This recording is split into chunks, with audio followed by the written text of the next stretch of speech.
Welcome in. It is day 330 and you're speaking to the Meeples Champion.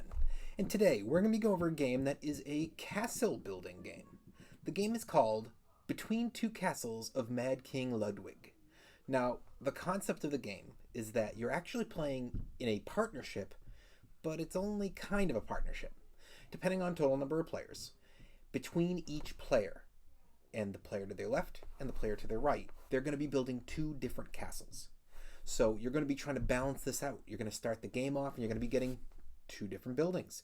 One has to go one way, one has to go the other way. You have to decide on your turn where you're building. You can discuss this openly with both of your partners. And as you're going through the game, these rooms all have different requirements, how they can be placed and how they score. Some of them are going to be plain out scored points. Others will get points for either being part of another building that says, well, I score for everything that's in my castle of this type. So if you get it in there, it's a point. Or it might say, I'm going to score a certain type if it's connected, which means it has to be, physically touching its left or right, above or below. Or chained, meaning it can't count if it's to its diagonal, but it can count if it's above one that's connected to it on its left. All of a sudden it goes 1, 2, and they both count in the chain. And when you're placing certain buildings, when you get the third one down, it'll activate bonuses, and you can go grab additional things to throw onto your building now as well. The idea of the game is you're going to go through multiple rounds until eventually you come to the end of the game. The game has been called. And when that happens, you have to count up both castles' scoring. But this is where it gets interesting. Every player can only score their lower castle. So you're trying your best to be even, because if you do amazing and you score 45 points on your left, and then you only score 12 on your right, you only get the 12. The 45 doesn't count for you. Meanwhile, your partner on the left who got the 45 might say, well, I only got 45 on my right. No, I got a huge amount, 45 on my right, but I also got 35 on my left. I'm getting 35. Well, they're beating you. And then the player to their left might go, well, I got 35 with you, but I also got, 37 with this guy, so I'm also getting 35. And you keep going around until eventually you have who your winner is. And then, if it's a tie, which there's a good chance, especially 5, 6 players playing this game, you could have a tie. You then will go to the tied players and see what their other board is. And that'll help break the tie. Now, this is one of those games that it doesn't seem like my style. I'm not big on building in space. However, I've played quite a few of these building games. My friends are really into these.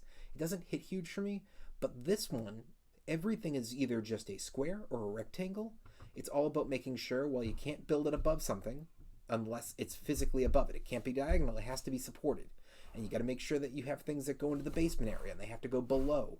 And you're going to get towers and they have to be at the top of an entire row. Nothing can go above them.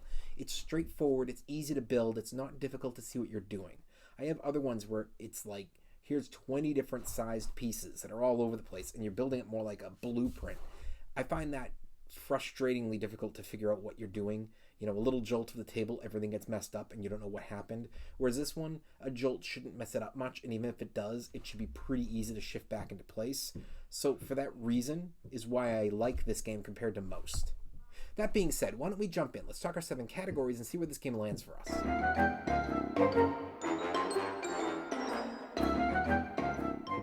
When it comes to the art, the box is nice. I don't think it's amazing, but it's a really cool castle. It's got a shot of a couple other castles in the distance. I think it does a good job of selling what it is.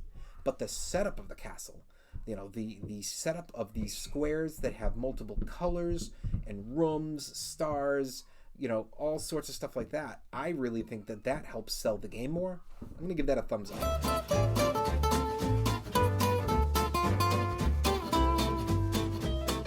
Components. It's only really one type. Everything is cardboard. It's these square and rectangle cardboard pieces to build your castle.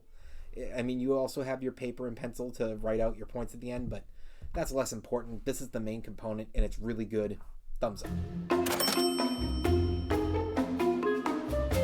Your price. Your price is going to come out to somewhere in that $50 to $60 range. I don't think you'll find this one in a Target, maybe in a Barnes & Noble, but not often. You will find this in 2, maybe 3 out of 5 board game stores. It's going to be online, and I think that you're getting a good game for what you're paying. Thumbs up. Your difficulty. This is one that works especially good, in my opinion, for the experienced player. I think an expert can enjoy it, but they may want to... I guess it depends on the type of expert. I don't think every expert's going to jump at this game, but a building type expert will love this style.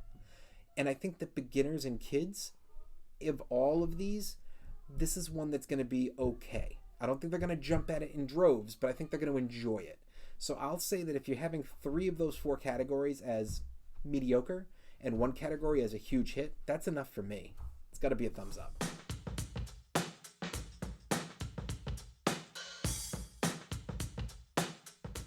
Replayability. I've only played this on probably 3 different occasions, but every time we've played it back to back because it goes fast. It's not difficult. It's one of those games that we can very easily play it out, and then we'll switch up who we're sitting next to and we'll play it again. I think there's plenty of replayability here.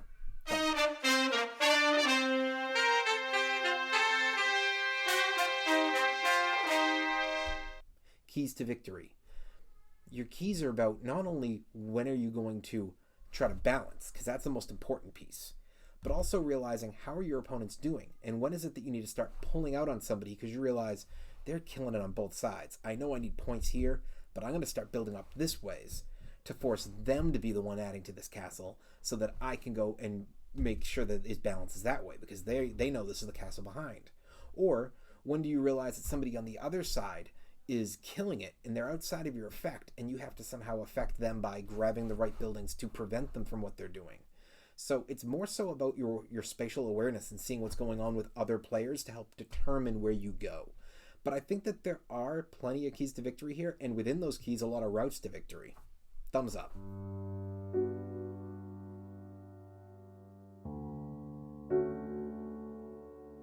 Is the game unique? I actually do think it's unique. I said I've played a lot of these building games, but the fact that this one not only builds the castle, but builds 2 castles, and you only score the lower one, this throws a level of complexity in here that I haven't seen with a lot of other games. I've had those partner games before. I've had those games where when you go and you realize we have to work together because we're only getting based on left and right, certain score. That happens. I've had them, and I think that they're great. But this game does it in a way that I just haven't really seen before. It's not just about working with a partner. It's about scoring with the lower partner.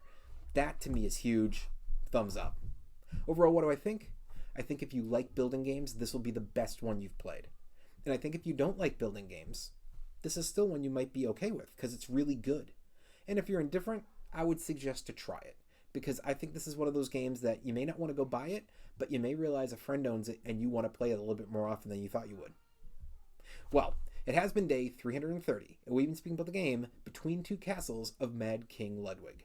And you've been speaking to the Meeples Champion. Like, share, subscribe, and check down below in the description where I'll be adding an Amazon link in case you want to get this game for your collection. And don't forget to check me out on the BoardGameArena.com under the name The Meeples Champion. Send me a game request, a friend request. I try to get on a couple times a day. Until next time, I'll talk to you tomorrow.